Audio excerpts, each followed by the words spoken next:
살면서 벌어진 이야기 하나 들려줄게요. 쉬.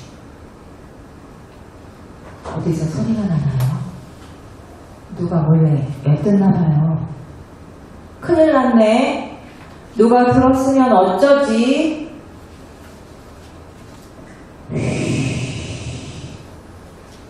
어떡해요. 바람이 지나다가 들었나봐요. 아참, 내가 바람이지. 깜짝이야. 누가 엿듣는 줄 알고 감히 콩알만이 졌네요. 안녕하세요. 교과서보다 더 생생한 한국사 만화, 사삼표리기 만화원화 전시회에 오신 여러분 환영합니다. 지금부터 사삼표리기 북토크 공연을 시작하겠습니다. 저는 사삼표리기 북토크 공연의 진행을 맡은 유수진입니다. 저는 역사만화 사삼표리기의 글 작가입니다. 안녕하십니까. 교과서보다 더 생생한 역사만화 사삼표리기의 그림 작가 박건웅 작가님을 소개해 올리겠습니다. 네, 안녕하세요. 만화 그리는 만화가 박건웅이라고 합니다. 반갑습니다.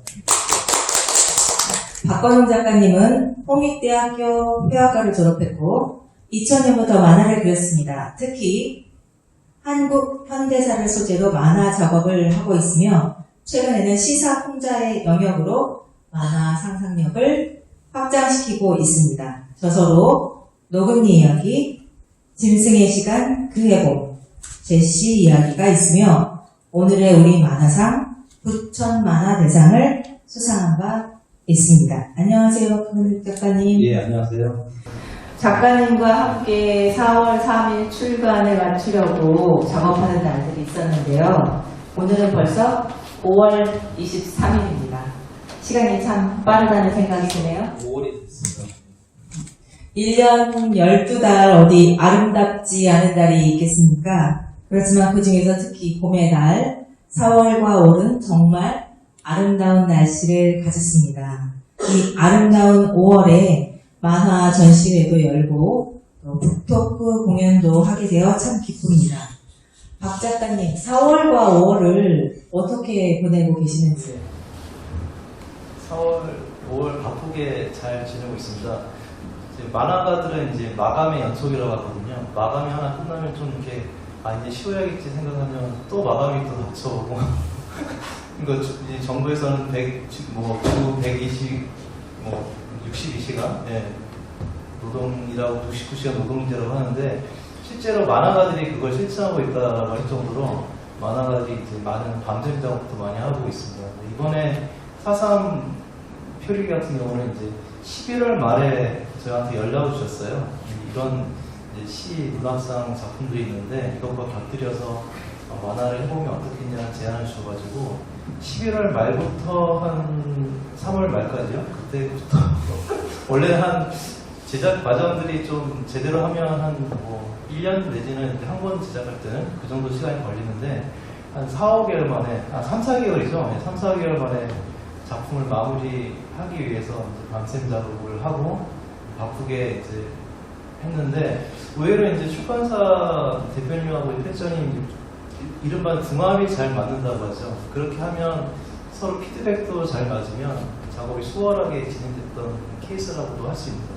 그래서 생각보다 빨리 그리고 좋은 작품이 만들어졌다라고 생각하고 있습니다. 제가 4월 3일에 맞춰달라고 때렸었어요. 때렸어. 4월 3일에 안 맞추면 안 됩니다. 저는 출판사에서 쫓겨납니다. 때렸었어요. 그래서 밤샘 작업이 좀 많았습니다. 네. 첫 번째 편집 회의 때가 생각나는데요. 그때 제가 박 작가님께 6개 에피소드로 이야기를 구성하고 싶다는 말씀을 드렸어요. 그리고 세 번째 편집 회의였던 것 같아요. 그쯤에 박 작가님이 6개의 에피소드의 색감을 각각 다르게 하면 어떨까? 이렇게 제안을 하셨어요. 그리고 제가 그렇다면 각각 에피소드마다 2개씩 색깔을 2개 정하자. 검정, 노랑, 파랑, 노랑, 뭐 이러든지 두 개씩 정해서 그렇게 하면 어떻겠느냐 이렇게 제안을 했고요. 그리고 나서 그 다음인가 편집회의에는 또다시 박 작가님 색깔을 정해가지고 상징적으로 색깔을 정해서 이거는 이 색깔, 저거는 저 색깔 이렇게 해가지고 그 구현한 거를 또 보여주시는 거예요. 그래서 편집회의가 될 때마다 이야기에 살이 붙어지고 더 스토리가 더 활력이 생기고 그런 거를 경험을 하게 되었습니다. 박 작가님이 책을 구성하면서요. 지금 우리가 독자들이 봤을 때 책장을 이렇게 후루룩 넘기면 색깔이 딱 구분이 되잖아요. 이렇게 에피소드의 색깔을 다르게 구성을 했는데 그렇게 스토리에 입힌 색이 어떤 의미를 갖는지 궁금합니다. 원래는 이제 흑백을 하려고 생각을 했었거든요. 이제 뭐 생각해 보니까 이게 이제 아이들 대상으로 이제 보여지기도 하고 보면 또 잘 보면 대중적으로 이제 좀 더 이렇게 아름답게 어두운 이야기일수록 좀 더 표현적으로 봤을 때는 더 아름답게 보여야 된다는 그런 생각도 있어서 컬러를 하기로 생각을 했었고 일단 제가 색을 바라보는 입장에서는 책도 이제 일종의 감정이 있다라고 할 수 있잖아요. 그래서 각각의 6개의 단편들 중에서도 각각의 이야기에 맞는 색깔이 있을 것이다라는 생각을 해서 좀 색을 포인트를 잡았던 것이고요. 처음에 보셨던 검정 고무신이라는 이제 고무신이 직접 주인공이 돼서 화자가 돼서 이야기하는 그런 것은 약간 우화적인 느낌이 좀 판타지적인 느낌이 있어서 보라색과 노란색을 곁들여서 하면 되게 몽환적인 느낌이 날 것이라는 생각을 했었고요. 그리고 예를 들면 무면창문이 같은 경우는 조금 더 오래된 느낌들 그리고 그 고통스러웠던 삶의 기억들을 이제 오렌지 약간 그런 색과 이제 곁들여서 그런 좀 제주의 색깔 이제 귤이 좀 생각나다 보니까 황토색, 흑색 이런 것들을 좀 곁들여서 이제 표현한 곳이고요. 그리고 또 이제 너분숭이 에디 무덤 같은 경우는 이제 조금 이제 약간 약간 그 아픈 학살 사건 일어났던 해가 겨울이었던 것 같아요. 그래서 겨울에 그런 약간 건조하고 약간 차가운 그런 약간 하늘색 느낌에다가 이제 약간 빨간 자주색들을 곁들여서 좀 더 그런 시대적인 그때 당시의 상황들 분위기들을 좀 더 드러내려고 생각을 했었고 그래서 이런 식으로 그 어떤 이야기에 따라서 그 이야기가 보여지는 색이 있다라고 생각을 해서 그 색 포인트를 너무 많이 들어가면 산만하니까 2도나 3도 포인트를 맞춰가지고 이제 구성을 하게 된 것이죠. 그 각각의 에피소드가 있지 않습니까? 저희가 6개의 에피소드로 스토리를 구성을 했어요. 그 뒤에다가 제가 제주 사상평화문학상 수록작을 하나씩 어떤 경우에는 2개 이렇게 수록했습니다. 그러니까 제가 사상평화문학상 10회 수상자예요. 그리고 그게 이제 작년 2022년 작년이니까요. 제 작품 이름이 포포인데요. 내 사랑 포포. 네. 포포를 포함해서 10개의 수상작이 지난 겨울 제 테이블 위에 놓여 있었습니다. 물론 올해 4월 3일에 11회 수상자가 나왔지만 그건 이제 4월 3일 즈음이니까 이미 그때는 이제 우리 책이 발간이 되었을 때예요. 그래서 이제 지난 겨울 제 책상에는 10개의 시 당선작품이 있었고 그 중에서 어떤 걸로 할까 이제 제가 이렇게 펼쳐놓고 어떤 걸로 하지 이러고 이제 머리를 굴리고 있었고요.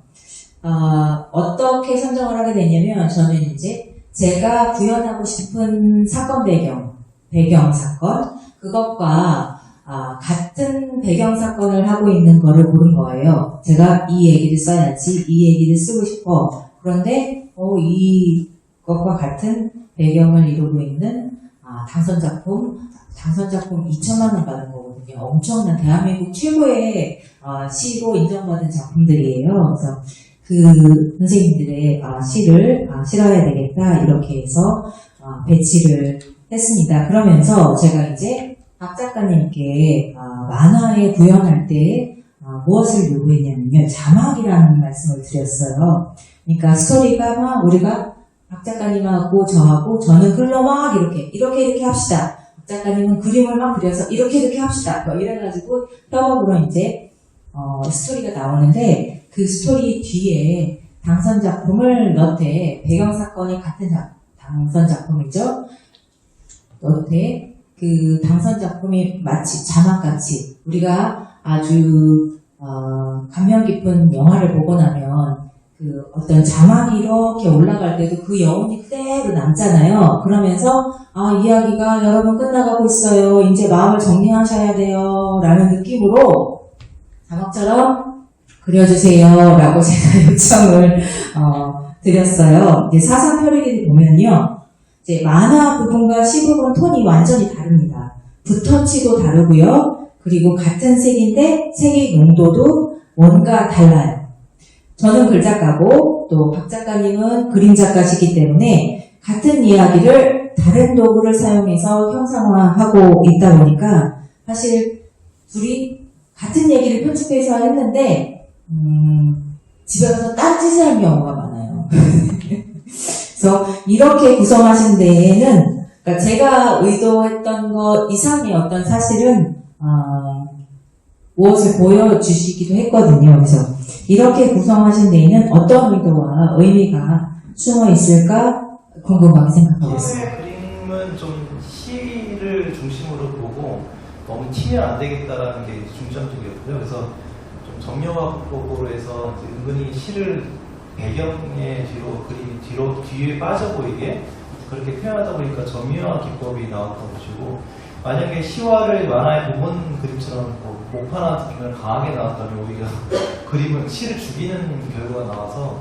대신에 그런 것과 동시에 이제 그림 시를 돋보이게 하면서도 이제 본문 만화와 자연스럽게 어울릴 수 있도록 이렇게 구성하기 위해서 좀 약간 이제 그런 좀 같은 변환되는 느낌으로 해서 표현했던 부분이 있던 것 같아요. 그래서 서로 이제 다르지만 좀 이렇게 통념적인 느낌으로 보일 수 있도록 이제 구성을 했던 것 같습니다. 문자를 부각시켜야 되는 부분과 그림을 부각시켜야 되는 부분을 확실하게 알고 계신 그림 작가를 만나서 제가 행운이었다 그렇게 생각하고 있습니다. 문자라는 도구와 색이라는 도구의 만남, 또 문장을 쓰는 행위와 그림을 그리는 행위가 만나서 만화책 사상표리기가 탄생했습니다. 글로 말해야 할 때와 그림으로 말해야 할 때를 구별하는 일은 쉽지는 않았습니다. 그렇지만 문자를 부각시키는 지점과 그림을 부각시켜야 하는 지점을 찾아가는 그 확인하는 작업은 또한 멋진 세상이었던 걸로 기억하고 있습니다. 이 아름다운 작업을 함께 해주신 박건웅 작가님께 다시 한번 감사드립니다. 고맙습니다. 감사합니다.